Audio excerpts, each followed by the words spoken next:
Hello friends, ഇന്നത്തെ എപ്പിസോഡിൽ സേതുമാധവന്റെ ഫോണിലേക്ക് വിളിച്ച സച്ചിയുടെ വാക്കുകൾ കേട്ട് സേതുമാധവൻ സത്യങ്ങൾ തിരിച്ചറിയുന്നു. സ്നേഹയെയും തന്റെ കുടുംബത്തെയും മനഃപൂർവ്വം ചതിക്കാനായി വന്നെത്തിയവനാണ് ധനുഷ് എന്ന വ്യക്തി എന്നുള്ള സത്യം സേതുമാധവൻ ഞെട്ടലോടെ തിരിച്ചറിഞ്ഞു.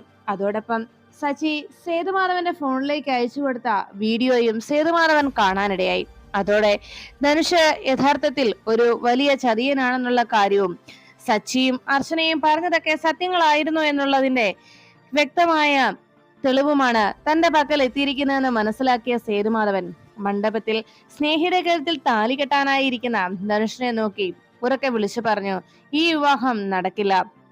അത് കേട്ടതോടെ ധനുഷിന്റെ അച്ഛനമ്മമാരായി വേഷമിട്ടെത്തിയ അവർ 3 പേരും ആകെ ആശങ്കയിലായി. എന്താണ് ശരിക്കും സംഭവിച്ചത്? എന്തുകൊണ്ടാണ് ഈ വിവാഹം നടക്കില്ല എന്ന് സേതുമാധവൻ പറഞ്ഞത് എന്ന ആശങ്കയിൽ പെട്ടെന്ന് നന്ദൻ അരികിലേക്ക് എത്തി. അച്ഛാ, എന്താ അച്ഛൻ എന്താ ഈ പറയുന്നത്?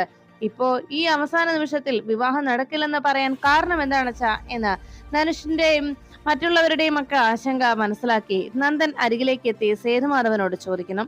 അപ്പോഴാണ് സേതുമാധവൻ കലിയോടെ നന്ദന് നേരെ തിരിഞ്ഞിട്ട് പറയുന്നത്, നന്ദ, ഇവൻ ഇവൻ നമ്മളെ ചതിക്കുകയായിരുന്നു.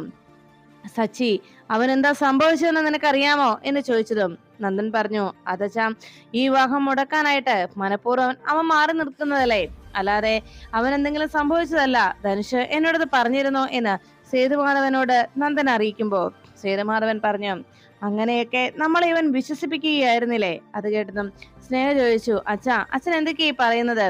ധനുഷ് എന്ത് ചെയ്തു എന്നാ അച്ഛൻ പറയുന്നത് എന്ന് ചോദിച്ചതും ധനുഷ് പറഞ്ഞു, അതെ അതെ സാർ, ഞാനൊന്നും ഒരു തെറ്റും ചെയ്തിട്ടില്ല സേതു സാർ. ഇത് ആരോ മനഃപൂർവ്വം സാറിനെ തെറ്റിദ്ധരിപ്പിക്കുന്നതാണ്. ഞാനൊന്നും തന്നെ ചെയ്തിട്ടില്ല, എന്നെ നിങ്ങൾക്ക് വിശ്വസിക്കാം എന്ന് പറഞ്ഞ് വീണ്ടും നിഷ്കളങ്കനെ പോലെ അഭിനയിക്കുകയാണ് ധനുഷ്. ഈ സമയത്ത് ബോധം കെട്ട് വീണ അവന്തിക മണ്ഡപത്തിൽ നടക്കുന്ന കാര്യങ്ങൾ എന്താണെന്ന് അറിയാനായി വേഗം അകത്തേക്ക് വന്നെത്തി. അപ്പോഴാണ് അവിടെ എല്ലാവർക്കും മുന്നിൽ താനൊരു നിഷ്കളങ്കനാണ് എന്ന് പറഞ്ഞു ഫലിപ്പിക്കാനുള്ള ശ്രമം നടത്തുന്ന ധനുഷിനെ അവന്തിക കണ്ടത്. ആ നിമിഷം അവന്തികയുടെ നേരെ ധനുഷ് കലിയോട് നോക്കി. അപ്പോഴും ധനുഷിന്റെ അരികിലേക്ക് എത്തിയ സേതുമാധവൻ പറഞ്ഞു, ഈ വിവാഹം നടക്കില്ലെന്ന് പറഞ്ഞാൽ നടക്കില്ല. എന്റെ മക്കളെല്ലാവരും ഇതിനോട് എതിർത്തു.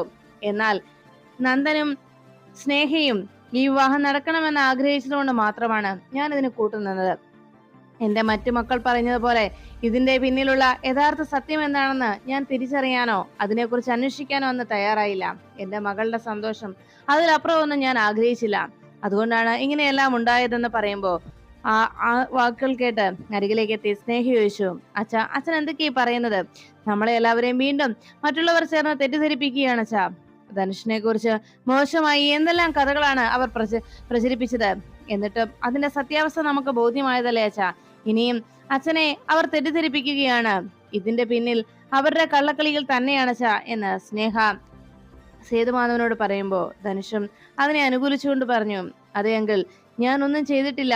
ഇതൊക്കെ അങ്കിളിനെ ആരോ തെറ്റിദ്ധരിപ്പിക്കാൻ വേണ്ടി മനഃപൂർവ്വം കെട്ടിച്ചമച്ചതാണ്. അത് അങ്കിളിനും അറിയാവുന്നതല്ലേ. മുമ്പ് എത്ര തവണ എന്നെ കുറ്റക്കാരനായി മുദ്രകുത്തി എല്ലാവരും.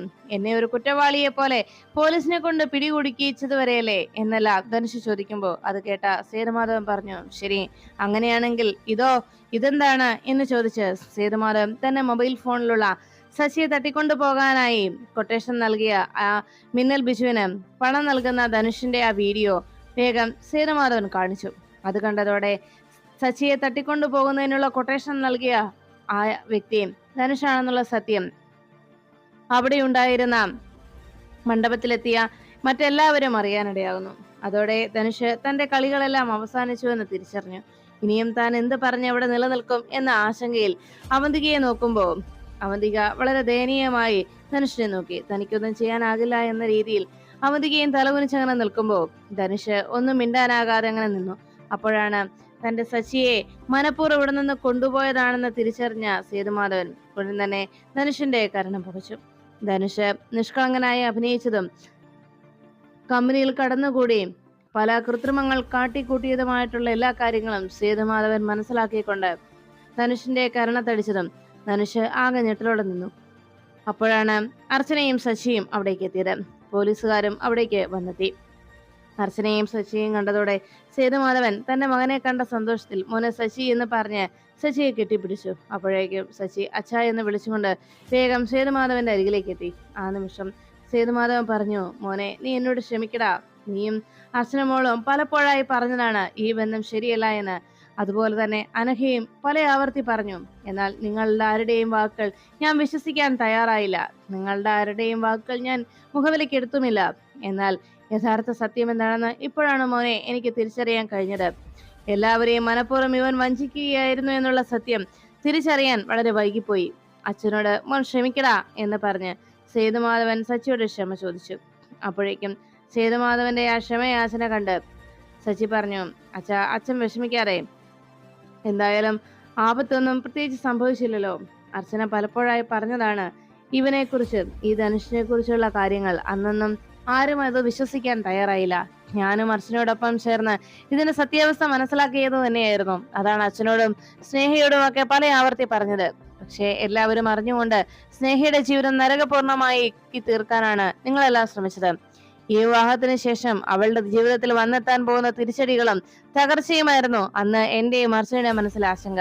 അങ്ങനെ ഒരു തകർച്ച അവൾക്കുണ്ടാകരുതെന്നും അവളെ ഞങ്ങൾ ആത്മാർത്ഥമായി സ്നേഹിച്ചതുകൊണ്ടും മാത്രമാണ് ഇങ്ങനെയൊക്കെ നടക്കാതിരിക്കാനായി ഞങ്ങളുടെ ജീവൻ പോലും പണയം വെച്ച് ഇത്രത്തോളമെല്ലാം ചെയ്യാനായി ഞങ്ങൾ ശ്രമിച്ചത്. അവസാനം ഞങ്ങളുടെ വാക്കുകളെ ആരും മുഖവിലക്കെടുക്കാതെ എല്ലാവരും തള്ളിക്കളഞ്ഞപ്പോ പിന്നെ എന്തിന് നിങ്ങളോടൊപ്പം ഇവിടെ ജീവിക്കണമെന്ന് പോലും ചിന്തിച്ചു പോയിരുന്നു. അവസാനം എല്ലാം എന്റെ കൂടപ്പിറപ്പങ്ങളും അച്ഛനുമാണല്ലോ എന്ന ഒരേ ഒരു ധാരണയിൽ ആ ഒരു സ്നേഹബന്ധത്തിന്റെ പുറത്താണ് ഇപ്പോഴും ഞങ്ങൾ അവിടെ നിന്നതായെന്ന് സച്ചി അറിയിച്ചു. എല്ലാം കേട്ട സേതുമാധവൻ സങ്കടത്തോടെ അർച്ചനയുടെ അരികിലേക്ക് എത്തി പറഞ്ഞു, മോളെ, നീ പറഞ്ഞപ്പോഴൊക്കെ നിന്റെ വാക്കുകളെ അവിശ്വസിക്കുകയായിരുന്നു ഞങ്ങൾ ചെയ്തത്. അത് വിശ്വസിക്കാനോ, നിന്റെ വാക്കുകളിൽ കഴമ്പുണ്ടെന്ന് തിരിച്ചറിയാനോ, കുടുംബത്തിന് നന്മയ്ക്ക് വേണ്ടിയാണ് ഈ പറയുന്നതെന്ന് ചിന്തിക്കാനോ ഉള്ള ബോധം പോലും ഇല്ലാതായി പോയി എന്റെക്കും എന്റെ മൂത്ത മകനും. ഞങ്ങളോട് നീ ക്ഷമിക്കുമോളെ എന്ന് അർച്ചനയോട് സേതുമാധവൻ ക്ഷമയാചിക്കുമ്പോ അത് കേട്ട അർച്ചന പറഞ്ഞു, അച്ഛാ, ഒരിക്കലും എന്റെ അടുത്ത് അച്ഛൻ ക്ഷമ ചോദിക്കരുത്. ഇത് എന്റെ കുടുംബമാണ്, എന്റെ വീടാണ്. എന്റെ കുടുംബത്ത് ആർക്കെങ്കിലും എന്തെങ്കിലും ആപത്ത് ഞാൻ അറിയുമ്പോ ആപത്തുണ്ടാകാൻ പോകുന്നു എന്ന് ഞാൻ മുന്നേ അറിഞ്ഞാൽ അതിനെ എങ്ങനെയും തടയാൻ ശ്രമിക്കും. അതെന്റെ കടമയാണച്ചാ. എന്റെ കുടുംബത്തിനോടുള്ള എന്റെ സ്നേഹം അതെന്റെ ഉത്തരവാദിത്വമാണ്. അതിൽ അച്ഛൻ എന്നോട് ക്ഷമ ചോദിക്കേണ്ടതില്ല എന്ന് അർച്ചന പറയുമ്പോൾ സേതുമാധവൻ സന്തോഷത്തോടെ അർച്ചനയെ നോക്കി. അപ്പോഴാണ് ധനുഷ് ആകെ വിഷമത്തോടെ സ്നേഹ അരികിലേക്ക് ചെന്ന്, സ്നേഹ, ഞാൻ നിന്നെ സ്നേഹിച്ചത് ആത്മാർത്ഥമായിട്ടാണ്. ഞാൻ നിന്നോട് ഒരു കള്ളവും പറഞ്ഞിട്ടില്ല. ഇതെല്ലാം ഇവർ മനഃപൂർവ്വം ചെയ്ത് കൂട്ടുന്ന, നമ്മളെ തെറ്റിദ്ധരിപ്പിക്കാനായി, നമ്മളെ പിരിക്കാനായി ഇവർ മനഃപൂർവ്വം നടത്തുന്ന നാടകമാണിതെല്ലാം. ഇതൊന്നും നീ വിശ്വസിക്കരുത് സ്നേഹ എന്ന് പറഞ്ഞ് സ്നേഹക്കരികിലേക്ക് ധനുഷ് എത്തുന്ന നിമിഷം സ്നേഹ എല്ലാം തിരിച്ചറിഞ്ഞതിന്റെ ദേഷ്യത്തിൽ വരുണിന്റെ അരികിലേക്ക് എത്തിയ ധനുഷിന്റെ കർണം പുകച്ചു.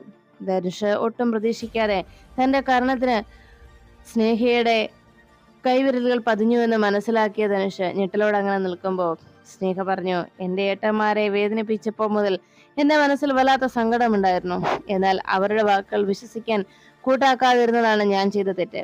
അവർ എന്റെ നന്മയാണ് ചിന്തിക്കുന്നതെന്നും എന്റെ നന്മയ്ക്ക് വേണ്ടി മാത്രമാണ് അവർ പ്രവർത്തിക്കുന്നതും ആഗ്രഹിക്കുന്നതും എന്ന് തിരിച്ചറിയാൻ ഞാൻ വൈകിപ്പോയി. എന്റെ ഏട്ടന്മാരുടെ മുന്നിൽ എനിക്ക് നിൽക്കാനുള്ള യോഗ്യത പോലും ഇല്ലാതായി. എങ്കിലും നിന്നെ പോലൊരുവനെ ഞാൻ സ്നേഹിച്ചു പോയല്ലോ എന്ന് പറഞ്ഞ് അനഘ ദേഷ്യത്തിൽ അവിടെ നിന്ന് സ്നേഹ ധനുഷിന്റെ മുഖത്തടിച്ചിട്ട് കലിയോട് അവിടെ നിന്ന് മാറി. അപ്പോഴേക്കും അർച്ചന വേഗം ധനുഷിന് അരികിലേക്ക് എത്തി. അതെ, നിന്റെ പേര് ധനുഷ് എന്നൊന്നും അല്ലല്ലോ. നിന്റെ യഥാർത്ഥത്തിലുള്ള പേരെന്താണെന്ന് ഞങ്ങൾക്കറിയാം. നിന്റെ പേര് സാഹിർ മുഹമ്മദ് എന്നല്ലടാ എന്ന് അർച്ചന ചോദിക്കുമ്പോൾ ഒന്നും മിണ്ടാനാകാതെ തലകുനിച്ച് നിൽക്കുകയാണ് ധനുഷ്. അപ്പോഴാണ് അപ്പുറത്ത് നിൽക്കുന്ന അച്ഛനമ്മമാരെയും അനുജത്തിയെയും സച്ചിയും മറ്റുള്ളവരുമെല്ലാം ശ്രദ്ധിച്ചത്. ഉടൻ തന്നെ സച്ചി അവർക്കരികിലേക്ക് എത്തിയതും ധനുഷിന്റെ അച്ഛനായി വേഷം കെട്ടി വന്ന അച്ഛനമ്മമാരായി വേഷം കെട്ടിയ ആ നടീനടന്മാർ അരികിലേക്ക് എത്തി കൈകൂപ്പി സച്ചിയോട് ക്ഷമയാചിച്ചു. ക്ഷമിക്കണം പൊന്നു സാറേ, ഞങ്ങൾ മനഃപൂർവ്വം ചെയ്തതല്ല. പണത്തിന് വേണ്ടി അങ്ങനെ അഭിനയിക്കേണ്ടി വന്നതാണ്. ഞങ്ങളോട് ക്ഷമിക്കണം, ഞങ്ങളെ ഉപദ്രവിക്കരുതേ എന്ന് പറഞ്ഞ് അവർ 3 പേരും ക്ഷമയാചിച്ച് വാതുക്കൽ നിന്നു. അത് കണ്ട നിമിഷം അങ്ങനെ ഒരു ക്ഷമാപണം കൂടി അവരുടെ ഭാഗത്തു നിന്നുണ്ടായതുകൊണ്ട് ഇനിയും അവരെ ദ്രോഹിക്കുന്നത് ശരിയല്ലല്ലോ എന്നായി അപ്പോഴുള്ള ആലോചന. എന്തായാലും ഇത്രത്തോളമൊക്കെ അവർ ക്ഷമ ചോദിച്ചപ്പോ ഇനിയും അവരെ വേദനിപ്പിക്കണ്ട എന്ന് കരുതി സച്ചിയും അർച്ചനയും അവരോട് പൊയ്ക്കൊള്ളാൻ അറിയിച്ചു. എന്നാൽ ഇതേ സമയം അവിടെ എത്തിയ പോലീസ് ഉദ്യോഗസ്ഥർ ഇതിന്റെ യഥാർത്ഥ ബുദ്ധി രാക്ഷസി ആരാണെന്ന് കണ്ടെത്താനായി അടുത്ത ശ്രമം. അപ്പോഴേക്കും അവന്തിക ആകെ നിരാശയോടെ, എന്നാൽ ധനുഷിന്റെ വിവാഹം മുടങ്ങിയതിൽ വളരെയധികം സന്തോഷം, മറ്റാരേക്കാളും സന്തോഷം തന്റെ മനസ്സിലുണ്ടെന്നുള്ള ആ സത്യം പുറത്ത് കാട്ടാതെ ആകെ വിഷമത്തോടെ അവന്തിക എല്ലാവർക്കും മുന്നിൽ നിന്നു. ധനുഷ് അപ്പോഴും തന്നെ കുറ്റപ്പെടുത്താനും തന്നെ തള്ളിപ്പറയാനും തന്റെ പ്രവൃത്തികൾ പെട്ടെന്ന് ആർക്കും മനസ്സിലാകാത്ത രീതിയിൽ വളച്ചൊടിക്കാനും ഒക്കെ തന്നെ സഹായിച്ചു നടന്നിരുന്ന അവന്തികയാണോ ഇങ്ങനെയൊരു പണി തനിക്കിട്ട് തന്നത് എന്ന് ധനുഷ് ചിന്തിച്ചു. അവന്തിക മനഃപൂർവ്വം ഇങ്ങനെയൊരു അവസ്ഥയിൽ എത്തിയതായിരിക്കും, അല്ലാതെ ഒരിക്കലും ഇങ്ങനെ വരാൻ വഴിയില്ല എന്ന് ആലോചിച്ചുകൊണ്ട് അങ്ങനെ ഇരിക്കുന്നു. ഈ സമയത്ത് അർച്ചനയുടെയും സച്ചിയുടെയും തിരിച്ചുവരവിൽ വളരെയേറെ സന്തോഷത്തോടെ നിന്ന നന്ദൻ അർച്ചനയുടെയും സച്ചിയുടെയും അരികിലേക്ക് എത്തി പറഞ്ഞു, നിങ്ങൾ രണ്ടുപേരും പറഞ്ഞതെല്ലാം ഞാൻ വിശ്വസിക്കാൻ കൂട്ടാക്കിയില്ല. എന്നോട് നിങ്ങൾ ക്ഷമിക്കണം. നന്ദികേടാണ് ഞാൻ കാണിച്ചത്, എനിക്കറിയാം. പക്ഷേ അന്ന് എൻ്റെ മനസ്സിൽ ധനുഷ് എന്ന് പറയുന്ന വ്യക്തി സ്വയം ഉണ്ടാക്കി തന്ന ഒരു വലിയൊരു ചിത്രമുണ്ടായിരുന്നു. അതാണ് ഇപ്പോൾ എല്ലാം കൊണ്ടും തകർന്നുടഞ്ഞിരിക്കുന്നത് എന്ന് പറഞ്ഞ് അർച്ചന വേഗം തന്നെ തൻ്റെ സച്ചിയുടെ അരികിലേക്ക് എത്തുകയും തൻ്റെ സ്നേഹമായിരുന്ന, ഏറ്റവും കൂടുതൽ താൻ ഇഷ്ടപ്പെട്ടിരുന്ന തൻ്റെ പ്രിയപ്പെട്ടവളായിരുന്ന ആതിരയുടെ കുഞ്ഞിനെ കാണാനായി വേഗം തന്നെ ഹോസ്പിറ്റലിലേക്ക് പുറപ്പെടുന്നു. ഈ സമയത്ത് സന്ദീപിന്റെ ഫോണിലേക്ക് വിളിച്ച് അവർ ആ വാർത്ത അറിയിക്കുന്നു.